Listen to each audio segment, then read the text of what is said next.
our last speaker, Sam Kandel. He is an expert in real estate. He has a long history. If you Google him, you will find out a lot about him. He gonna present some knowledge and some option as well. So, and after that, I will have just a closing about Provest, and we're gonna go to pizza. Thanks, Sam. Thank you. Thank you very much, and good evening, everybody. Assalamu alaikum. My name is Sam Kandel. I'm from the Kandel Network. I'm the Chief Executive Officer and the founder and director of the company. I've been in this industry for over 32 years. I hope you enjoy the presentation today, because everybody tells me after the presentation this was very good. I'm very glad to hear what you said, because we don't know each other. This is the first time I've been introduced to you, and what you said I've actually got on my slides. So it will be very interesting to go through all the information today. Just before I start, because I'm going to talk about the market more than I'm going to talk about investment opportunities. Because the market, understanding the market is very important. And I'm going to talk about the market in Australia and the market in New Zealand and the market in Queensland, in Sydney, in Melbourne. You will have a very good understanding of how property works and what is happening at the moment. But before I do that, I just want to make sure that everyone is aware that I'm not a financial advisor. I will give you a lot of information tonight. Everything that I say is based on facts and experience and researchers. I write down the source of my research, but you have to get your own financial advice. I am not to be perceived as a financial advisor. I'm a licensed estate agent in Queensland, in Sydney, in Melbourne, and in New Zealand, but I'm not a financial advisor. Now, one of the most important things that cause people not to buy property is that in life, people say no, N-O, because they don't know K-N-O-W enough. So every time I go to my wife and I say to her, I'm going to buy an apartment, she goes, no. And if I go to my mum, she goes, why are you putting yourself into all that debt? Why can't you just buy a house and live like every other person? They say no because they don't know enough. So what we're going to do today is understand the market, and I'm going to start with the Sydney property market, and then I'm going to present something in Sydney for you. I've got a lot of projects. We're project market aggregators. I've got 60 projects across Australia, and I work with financial advisors, mortgage consultants. I've got accountants. They refer their clients to us, and I also have over 380 project marketing companies who sell on my website the stock that I have. So I've got over 60 projects across Australia and New Zealand. So let's start with Sydney. What do investors consider when they're buying a property in Sydney today? The first thing is that the timing between buying today and settling in 2 years' time is a big advantage for you in the current market. Interest rate is extremely high, just started dropping, and yes, there's going to be another 6 drops, and I'll prove it to you right now. But when you buy now and you settle in 2 years' time, by the time it settles, you've actually accumulated capital growth and your borrowing capacity is a lot more better. The other thing is creating the capital growth that you expect to achieve by the time it settles. And not all the time the market will accumulate capital growth during the construction period. Sometimes you buy a property and when you come to settlement, it's exactly the same price. But sometimes when you buy a property and when it comes to settlement, you've actually made a serious amount of capital growth and you haven't even got a mortgage. And a lot of people at that time, what they do, they sell the property before settlement and do a simultaneous settlement and walk out with the profit. It just depends on understanding where you stand in the market. Another important thing is that you have to understand that if you look at the market today in Sydney, apartments represent 53% of the price of the house in the same suburb. It is absolutely ridiculous. Anybody in the room here has purchased a property, an apartment in the last 5 years? Put your hand up if you have. Okay, that's great. Did it go up in value? Yes. How much? From 600,000 to 750,000. Yeah, so it's only got 150,000. And you probably bought it before 2014. 2021. 2021, that's pretty good. Now, the thing is, apartments have not actually appreciated the way we want. And the reason for that, I'll explain to you today, so you will understand why apartments have not appreciated while houses have. Now, apartments haven't increased in value, and if you know the concept between apartment and house, now normally, if there is a 3-bedroom house in a certain suburb, and that house is worth $1 million, a 3-bedroom apartment in the same suburb will be about 700,000. There's always this 30% difference between the house and the apartment. Now, what happens? The house goes up to 1.2 million. Now the difference between the house and the apartment is 58%. And what happens then? Apartment starts going up. And then the house goes up again to 1.4. Now the difference is 60%, and what happens is prices of apartments start going up again, and they keep going like that in a cycle throughout the years. Always house first, then apartment catches up. Then house first, and then apartment catches up until something happens that makes the balance go bad. And if you look at what actually happened, is until 2004, houses were going up by 119%, apartments went up by 98%. After that, houses started going up again, and apartments in 2014 caught up very well to make sure that they're about 71% of the house. But after 2015, we had a political instability period. We had 4 prime ministers, we only chose 2 of them. And investors were very concerned about buying investment property during that time. Followed that was the Royal Commission investigation. And I remember I was settling my property in Canterbury, one of my properties in Canterbury. I bought for 640, and the ANZ Bank came and valued it at $570,000. And I'm a property aggregator. I actually sold the building, and I priced the building. And I priced my own apartment for 640. And the bank said, no, it's 570. Why? Because at that time they were getting investigated and they were telling valuers to undervalue properties. Now after that, we had the global pandemic. If anybody sneezed in a lift, everybody would look at him like a cockroach. And everyone wanted to live in a house and no one wanted to live in apartments. And then we had the high interest rate and peaking inflation. What has caused that? 4 things in a row has made the gap between houses and apartments drop to 53%. So what do you think is going to happen in the next 3 years? Apartments have to catch up. And we're expecting apartments to go up by 20% over and above the increase of houses. And that's why it will adjust itself back to 103%, 101% over the last decade. So if you think that apartments are not performing, wait until spring this year and have a look at the price of apartments, what's going to happen to it. You know why? Because builders cannot actually build the apartment at the current selling price. I have properties in Blacktown that are $620,000 for a 2-bedroom apartment. I have a developer who called me 1 month ago and he said, Sam, I've got a block of land in front of me. The land, I can build about 150 apartments on it.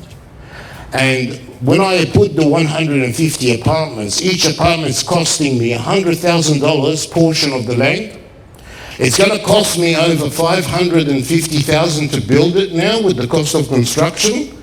And that means that it's going to cost in total, 550 plus 100 is 650. That's my cost before any profit, any GST, anything. How am I going to sell this apartment when Blacktown is already selling at 620? I said, is it DA approved or is it raw? He said, it's raw. I said, mate, by the time you get your DA approved, I can tell you apartments in Blacktown will be selling at $800,000. So go and buy it.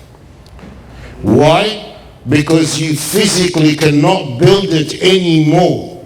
So if you find an apartment in Blacktown, or if you find an apartment that is under 650, buy it.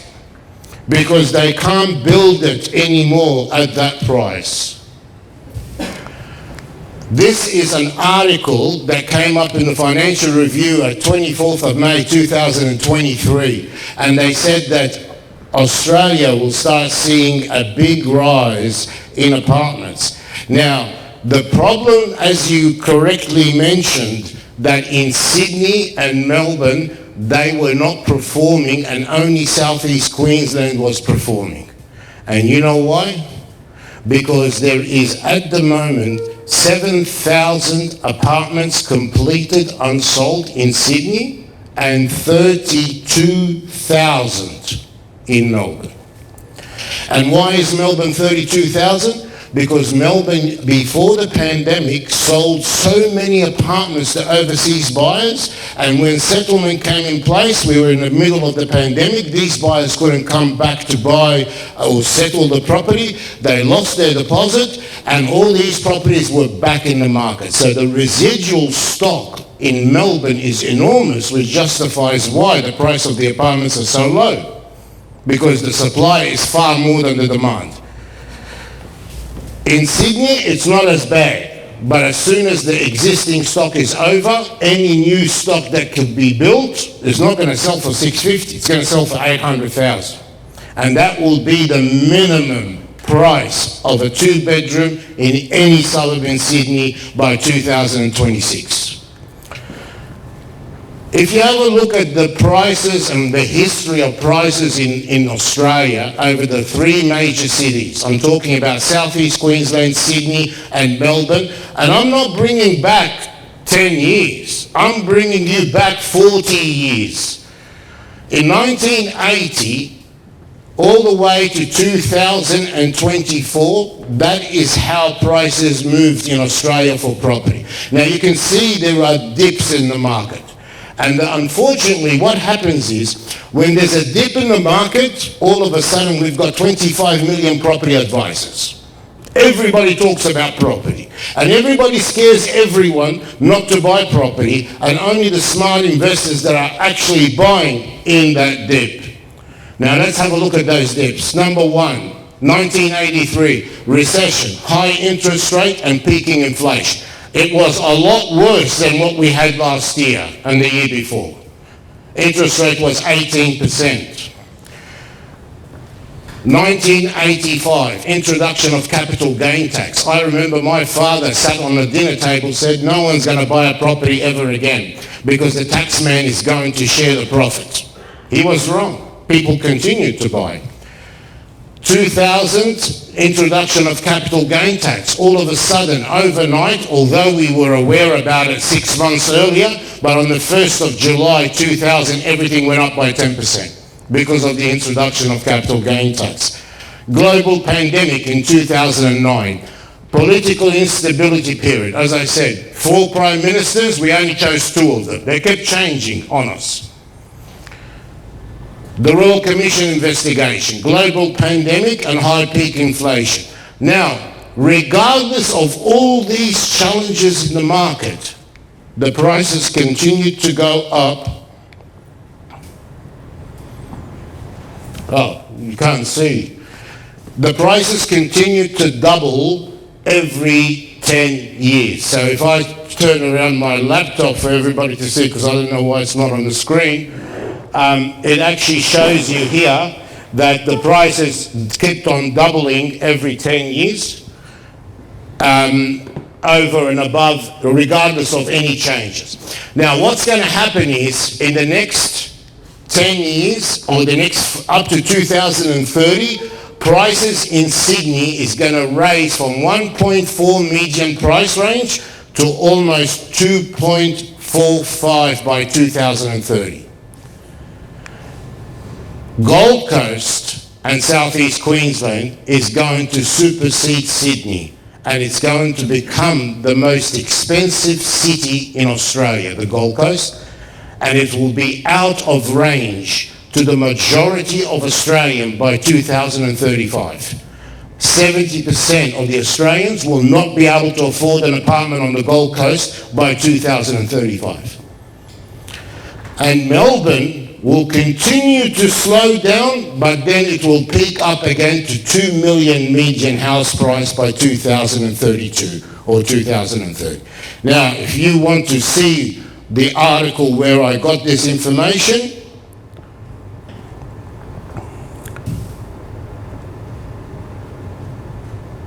if you believe the latest modelling, Sydney will be toppled in its position as the most expensive Australian city. The Gold Coast is predicted to take the unenviable title, with house prices forecast to double by the end of the decade.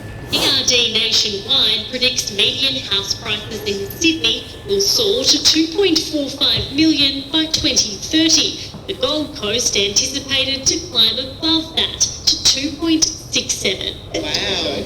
Yeah, I believe it. The median Melbourne price expected to surpass $2 million, while Adelaide is predicted to sit just under $1 million. Sydney is currently in the lead as the most expensive Australian city by around $300,000. But factors like baby boomers selling up and shipping out could influence this change. Because of this movement, it means that they are spreading their wealth, and they're also increasing the demand in places like Gold Coast, Brisbane and regional Queensland. Sarah Naven for 10 News First. so it was actually announced on the news. And the reason for that is because the baby boomers, or the people that were in the age of 65 and 70, they sold their houses in Castle Hill, they sold their houses in Strathfield and all the major cities in Sydney and similar cities in Melbourne, and they moved to the Gold Coast. They sold for $7-8 million. They went and bought half a floor on the Gold Coast for $3.5 million, and they put the rest of the money in their pocket for their retirement. And that has caused huge demand, and that's why Sydney has 7,000 apartments, Melbourne has 33,000, Gold Coast has 0, Queensland has 0. House and land packages in southeast Queensland has now gone over and above the price of houses in Melbourne, and they're creeping to Sydney. It's about demand. So what is going to trigger a booming market? And just by the way, if you have any doubt of what I just mentioned to you, let me tell you a small story. I grew up in Sydney, in Rosebery, in South Sydney, in Sydney. And my parents bought a house at 24 Primrose Avenue, and the price of the house in 1972 was $26,000. And if the real estate agent went to my dad and said, that 5-year-old kid who's playing in the front yard, when he's 55, that house is going to be $2.8 million, do you think my father wouldn't have laughed at him? But it happened. So if you've got any doubt that a price in Sydney by 2032, the median house price is not going to jump to 2.4, then think again. What is going to trigger the market?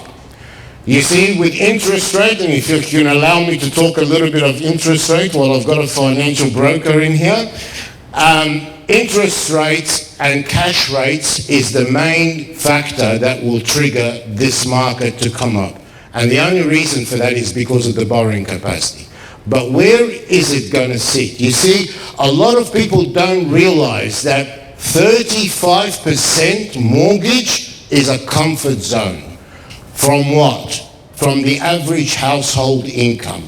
So if the average household income is paying 1/3 of the income in a mortgage, people are comfortable.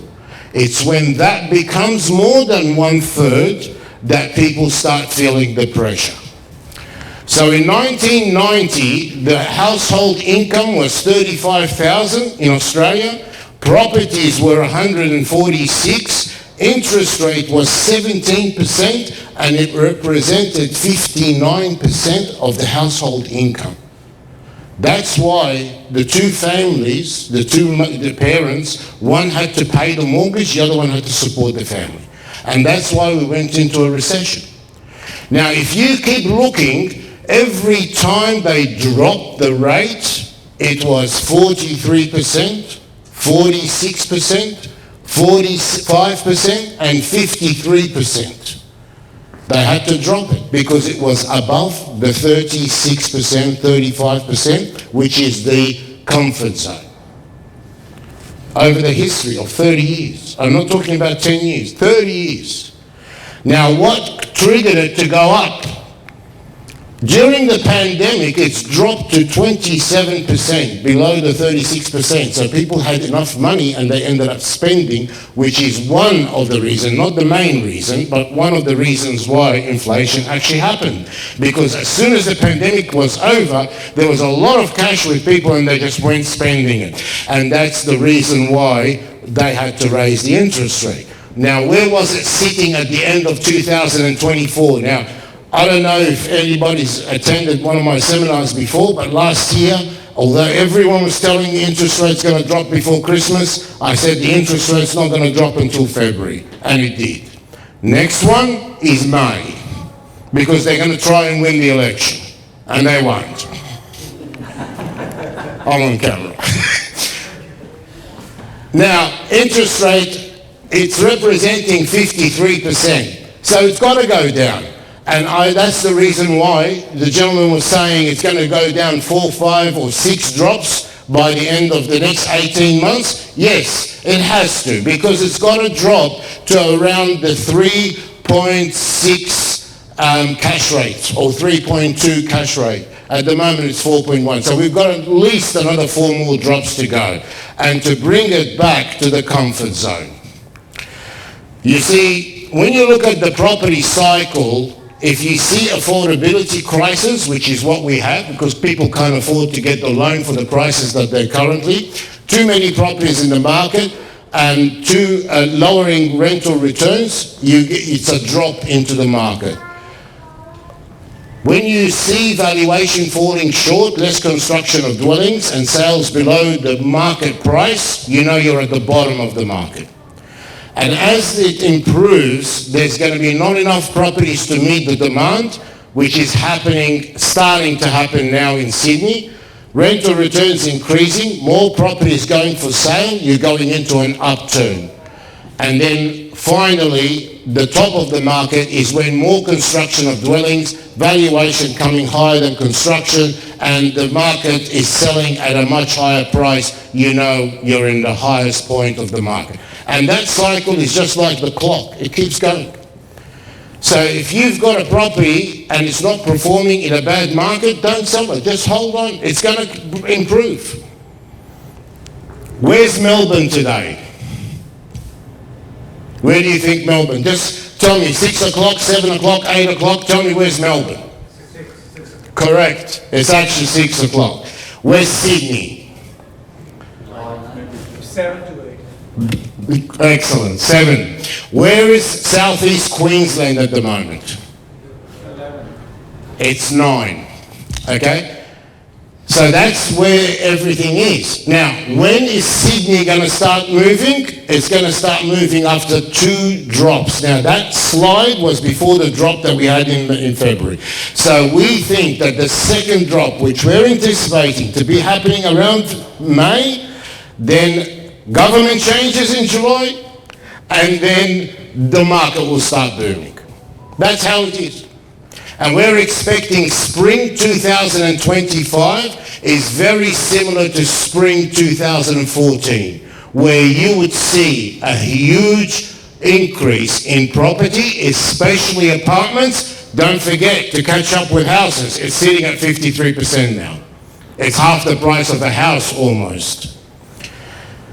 Melbourne, you need another 4 drop rates minimum because there's a lot of stock over there. But buying today in Melbourne, as the gentleman said, is very, very important because if you can hold on to the property now, you're never going to find a property at that prices again in Australia. There's houses that we have on our website that are $600,000 in Melbourne.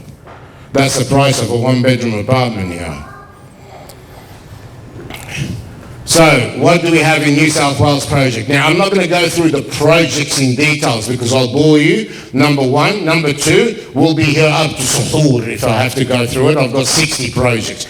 So, let's just show you what we've got. Now, I've got heaps of house and land packages. Now, the best way to do this is to speak to Zaid, and he will contact me, and he will tell me that I've got someone interested to buy a property from your website. I actually do Zoom meetings with anybody who's interested, so as long as you can contact my assistant and Zahid will be in contact with them and I can actually go through things with you personally. We've got projects in Walleye Creek. We've got another project in Walleye Creek that is ready to move in now. Now look at the difference between prices. This is a 2-bedroom at 840 to 860. That 2-bedroom is 1,075,000 to 1,030,000, 1,100,000. Why? Because he's built it, it's ready to move in, he still has to build it. See? So if you find something that is built or almost complete and selling below market price, go and buy it because it can't be replaced. Bridge Road in Homebush. We've got Fairfield. We've got projects in Carlingford. By the way, that Carlingford project has got a stamp duty rebate on it. So the developer will pay the stamp duty for you if you buy an investment property over there. So you get 4% the stamp duty paid by the developer on settlement. And settlement's in about 3 or 4 months. So that's maybe another good something to purchase. Second Avenue, look at the prices, 636. You can't build it for that price anymore. There's no way. It's 550 to construct a dwelling in a building. Plus the cost of the land. The thing is, we sit on a dining table 4 or 5 years down the track and we go, Blacktown, 800,000? I wish I knew I would have bought 2. That's exactly what's going to happen because that's what happens in the last 40 years. Everybody was saying that.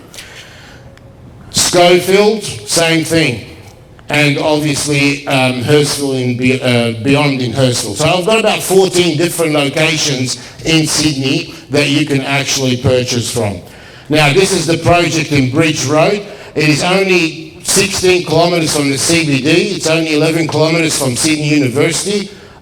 It's a no-brainer. You can easily rent it out to students. All you need to do is just buy a 1 or 2-bedroom apartment and it's off the plan. It started construction. He's already got the builder and you lock in today's price with nothing else to pay until settlement.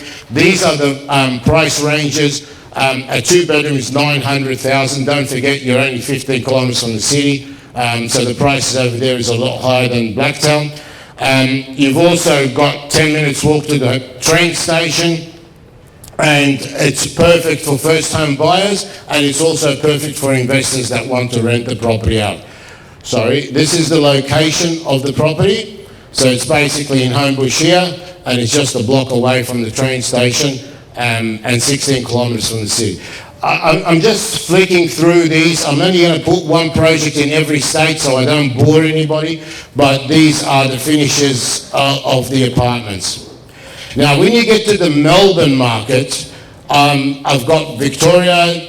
In Melbourne, I've got about 17 estates in Melbourne for house and land package. I know that this community loves houses more than apartments. So if you do want to buy a house over there, I've got a lot of stock over there as well. And these are the apartments I have in Melbourne, Focus, Park Hill, I've got townhouses in Alphington. I've also got two more projects in Alphington. I've got an apartment block in Brunswick called Brunswick Yard, and the fields in Belfield, and also Yarra Park townhouses in Alphington. So if someone is looking to buy a property in Melbourne, one of the most attractive ones is the Yarra Park. They're in a place called Alphington. It's next to Kew. It's one of the very high prestigious suburbs. Now, they're not the 600 and 700 for the 3-bedroom house that sells in the outer circuits of Melbourne. Obviously, this is only 6 kilometres, or I think it's about 8 kilometres from the city, but they are in the eastern suburbs. The price is about 1.1 million, and that's the location of it. So it's very, very close from the Melbourne CBD in the eastern suburbs of Sydney. So it's very similar to the eastern suburbs of Sydney, sorry. The eastern suburbs of Melbourne. That is the master development, and that's the location of the blocks of land, and you can have a 3-bedroom or 4-bedroom house on those. That's the images, the lifestyle images overlooking the city. I can promise you the photos are much better than that on my computer. It's just the projector's not showing them properly. Okay, now Gold Coast. Now I'm just going to take my jacket off because it's getting hot. It's all right.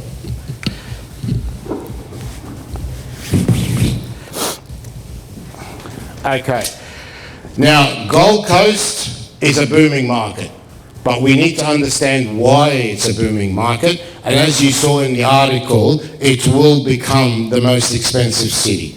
Now, I've moved to the Gold Coast in 2021. And as I said, I've been in this industry for 32 years. I know what I'm talking about. And I was in the kitchen and I looked at my wife and I said, "What? I can't get it." She goes, "What do you mean?" I said, "How can this city not be the most expensive city in Australia?" At that time, a 2-bedroom apartment was under $1 million. And I lived in Dubai for over 10 years, selling properties in Dubai all around the world. I actually opened the offices of one of the larger developers in Dubai in Pakistan, in Karachi. I lived in Pakistan for 2 years, selling the properties of the Dubai in Pakistan. I opened the Iran offices. I opened offices in Europe. I've had a big experience in properties in Dubai. And when I went to the Gold Coast, I thought, nah, something's going to happen here because people are not realizing the potential of the city. So what is it that the city has to offer? You see, investors are buying there because they know that it's going to boom. The baby boomers have gone, and now the millenniums are telling themselves, hang on a second, why do I have to wait until retirement and then pay the higher price? Why at 55 I don't buy an apartment for investment, use it as a holiday home, and then when retirement comes, I actually bought it at a much cheaper price and I can enjoy my retirement. And that is what is causing the second generation, which is the millenniums, the people that are in their 50s and 60s, to not wait until they repeat the mistake of the baby boomers who are in their 70s. Also, by investing, you get benefit from the returns on the investment because the returns there are about 6%. Everybody goes to the Gold Coast on a holiday. And again, investing with retirement in mind, because this place is not going to end by just investing.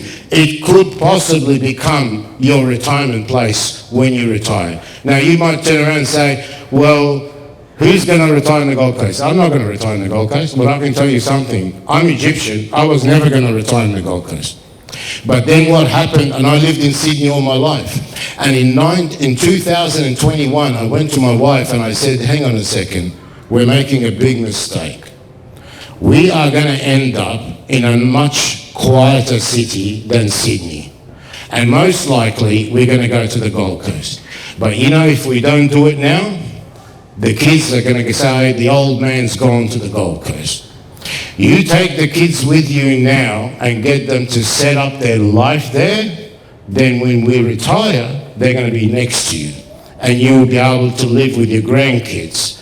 So I took the kids, the hardest one was the 14, who's now 18. But now, with my business booming in Sydney, I told them, do you want to come back to Sydney? We'll go back to Sydney. They go, no, Dad, you go. We're staying here. Which is good, because that's where I'm going to end up being. Okay, what is the Gold Coast? A lot of people think, if I just say the word Gold Coast, what's the first thing that comes to your mind? Surfers Paradise. What else? Theme parks. Holiday destination. Beaches. Now, when I was working in Dubai, I clicked on Dubai tourism and I saw everything I needed for my slides. 3 zones, come and work here, come and do this.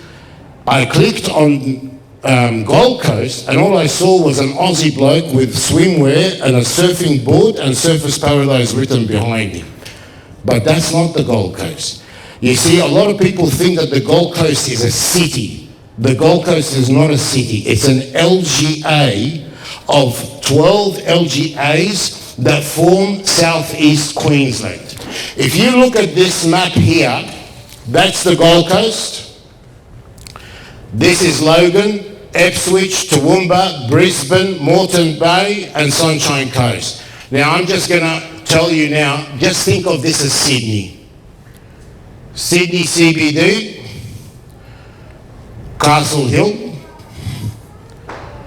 Ipswich will be Parramatta, Logan will be the inner west, Gold Coast will be the eastern suburbs, the northern beaches, correct? Now, I live here.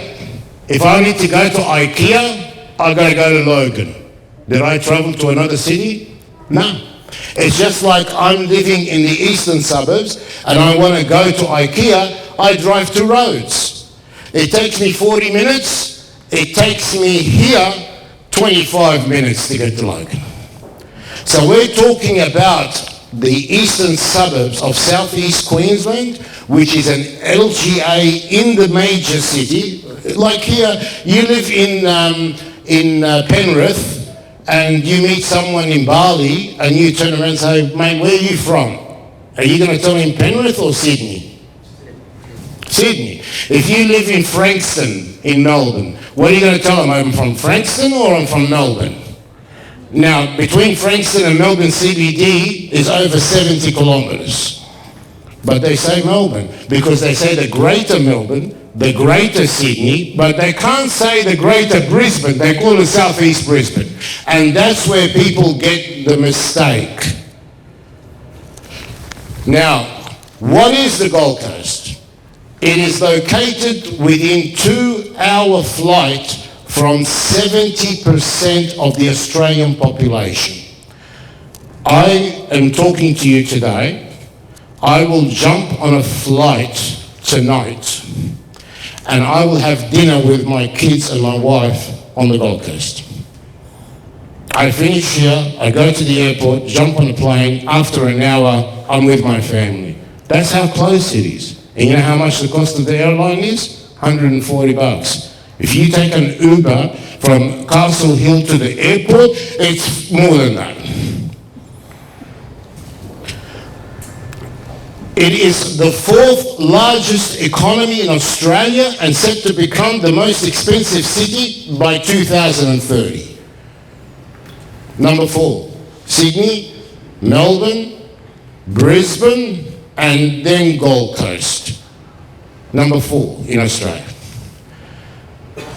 Owning a property on the Gold Coast is the ultimate holiday, a lifestyle that not only you, but every one of your guests will remember forever. And it's a smart investment generating capital growth over the years.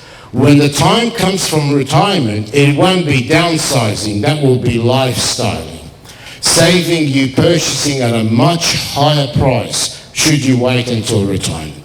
I can tell you the first time I ever went to the Gold Coast was 2014. A 2-bedroom apartment was $600,000 on the ocean.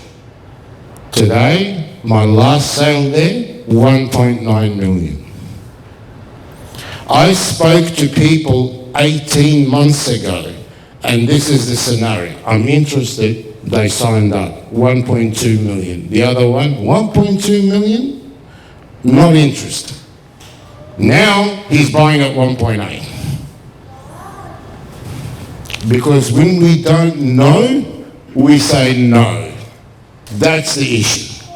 So don't wait until it's too late, and if you think it's too high, I'm telling you right now, 2035, 70% of Australians will not afford the Gold Coast. It will become like Monaco, like Singapore. A 2-bedroom in Singapore is $2 million.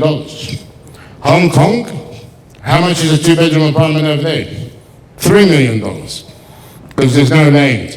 We're talking about a city that is 50 kilometres from Coolangatta. Below that is New South Wales border. After Hope Island, it's Logan. All the east is ocean, all the west is mountains. There is 110 blocks of land available for construction. Once they are built in the next 10 years, no more land. Then prices won't stop. According to the Gold Coast Bulletin, they say that the population of the Gold Coast is going to become 1 million by the year 2030. Have a look at this. According to Colliers International, which is one of the companies I used to work for, it said that they're going to increase by 500,000 by the year 2032. When I went to the Gold Coast in 2021, the population was 500,000 people. In 2024, it went up to 700,000. That is 200,000 in 3 years. Now, in another 8 years, don't you think over the next 8 years that the population will be 1.2 million? Of course. Now, let's have a look at this. It's a very simple concept that can explain to you why this will be out of reach. The increase is going to become 500,000. If you divide the 500,000 by the average household people in Australia, they say, according to the Australian Bureau of Statistics, that every household has 2.6 people in there. Obviously, there's no 0.6 person, but some of them have 2 people, some of them have 3. Our culture, 5, 6, okay? But that's the average. Now, if you divide 500,000 by 2.6, you need 190,000 properties to be built in the next 8 years. That's an average of 24,000 per year. And that is 460 properties a week that has to be built. Is it going to happen? No. The only city in the world that was capable of building 460 properties a week was Dubai in 2008, and at that time they had 1/3 of the cranes of the world. So the only thing that's going to happen is it's going to skyrocket ridiculously because the demand exceeds the supply by far. And these are the infrastructure. New international airport in the Gold Coast is almost finished. I actually flew internationally from the Gold Coast. They're preparing that for the Olympics. Qatar Airways is going to land there. Singapore Airways is going to land there. And now it's going to become a global international airport. Pacific Motorway, 3 lanes up and down. The light rail is now running at the moment stage 1 and 2, halfway up the north of the Gold Coast. The other 2 stages will go all the way down to the airport. Once completed, it's 50 kilometres of light rail. And we got the the Olympics. Now, to understand what Olympics do to cities and property, let's have a look at what happened in Sydney in 2000. Now, in Sydney, the Olympics actually caused the city to have a higher economical growth by 6.5 billion between 1994 and 2006. 3 billion was spent on construction for world-class venues like Sydney Olympic Park. It created over 90,000 jobs, and 3.7 billion viewers watched the Olympics from over 220 countries.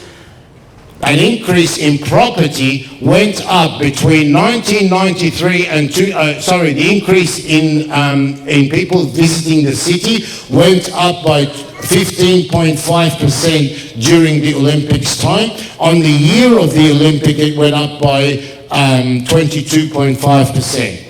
Now, properties prior to the Olympic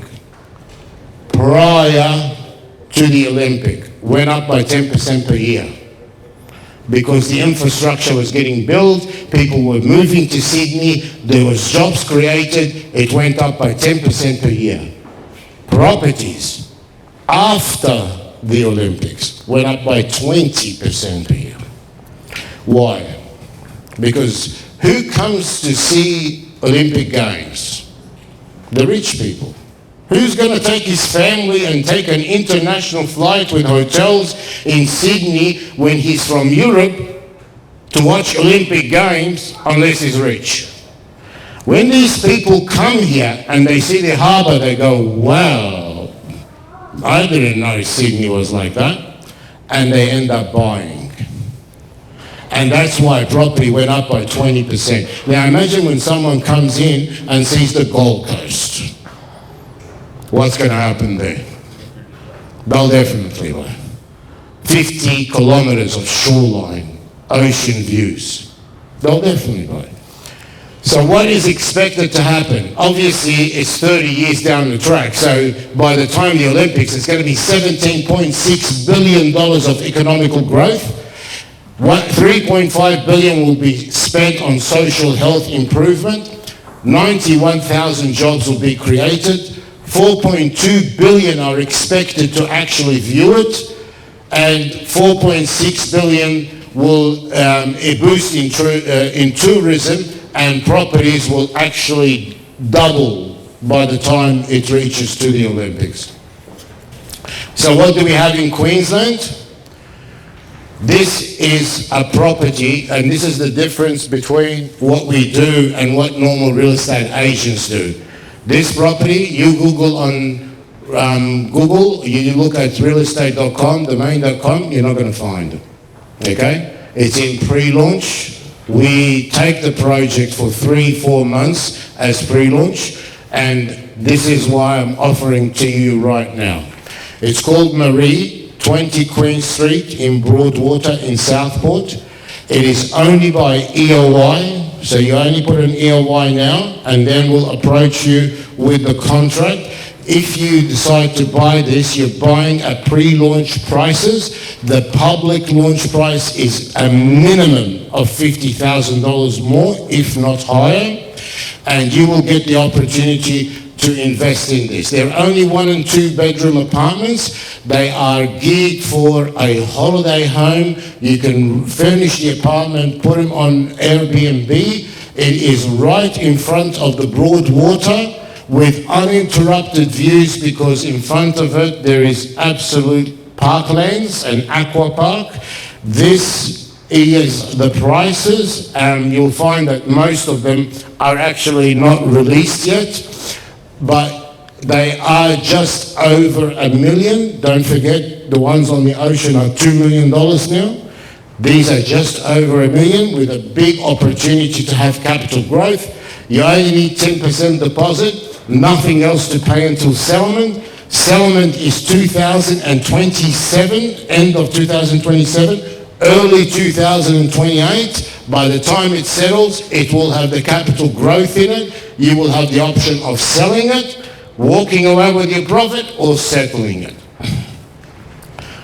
This is the location of the building right over here. And that's your view.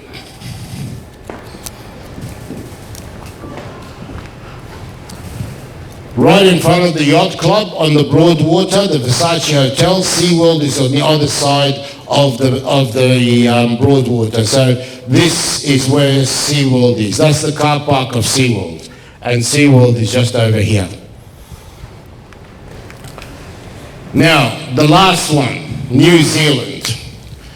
Now, a lot of people might think, why is he putting New Zealand on the screen? And I can tell you right now, when I got approached by the developer, he said, would you take a project in New Zealand? I said, why the hell would I take New Zealand? I've got 60 projects in Australia. You know what he said to me?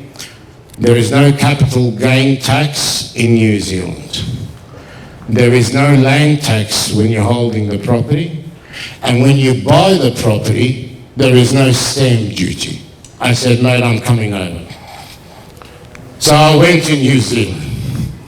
And these are the main reasons why people buy. No stamp duty, no land tax, and no capital gain tax when you sell the property in New Zealand. But if you bring the money in Australia, you've got to talk to your accountant because you might be taxed here. Okay? Now, another thing, and this is the reason why this is one of the best investment opportunities that you would ever experience in your life. And I mean it. I told you, I go to my wife and say I'm buying an apartment, she tells me no. Because I have 7, 8 apartments and I pay strata almost every 45 days for one property. So I'm up to here with strata. But when I showed her this project and I took her to Queenstown, she said buy one. And I'll tell you why. At the moment, the only people that are allowed to buy in New Zealand are the New Zealand citizens themselves and anyone who has a visa permanent resident in New Zealand. There are only 2 nationalities that will actually buy. And these are the Australians and the Singaporeans. Other than Australian, Singaporean, they can't buy in New Zealand. So if you're Chinese, you don't have these nationalities, you can't buy. If you're American, you can't buy. If you're European, you can't buy. And Queenstown is one of the most highest destination for skiing in the world. It's actually ranked number 3. And people from everywhere in the world come to Queenstown to ski. The rental occupancy all year round, there's every month it's between 20 to 45,000 visitors locally and between 10 and 25,000 visitors internationally. They spend over during last year, 368,000 people visited the town and they spent $2.8 billion. That's an average of $7,600 per person. That tells you the quality of the investor that goes there. Anybody been to Queenstown? Did you see the Louis Vuitton and the Gucci shops? And they're not stupid. They know that their market audience come here. Okay? And they're not fake ones. Now, on the 15th of October, the Queensland government announced that they're going to open up to the world to buy in New Zealand because the market is not going that good and they want to duplicate the model of what Australia did when they opened to third buyers. What's going to happen if you bought a property there where only 3 nationalities can buy and then after you've bought the property and signed the contract, the whole world can buy? How much is the price going to go up? This is the discussion where we will sit in a table 2 years down the track and say, I wish I bought there.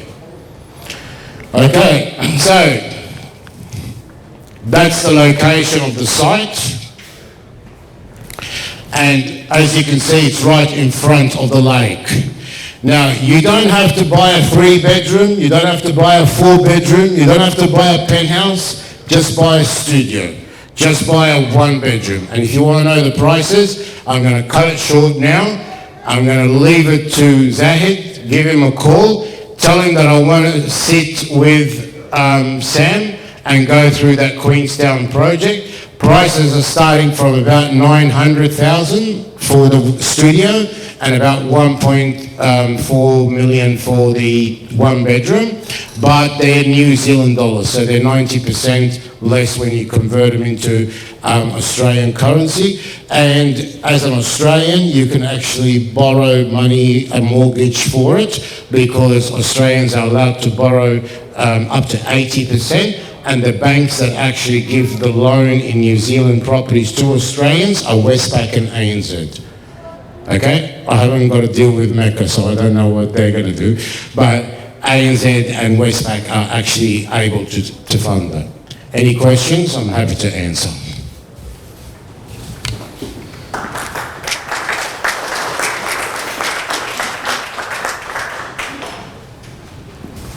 That was an excellent information. I'm amazed, and I wish some of the people who missed it, they should have attended it. These people gonna tell them what you missed. Such a great knowledge from all the way. The same as our last presenter, and I will be needing 5 minutes after that. But there is a room for a few questions. The pizzas are there. People started already, so no more pizzas until we finish. Okay. Questions for Sam? Any questions? Any question?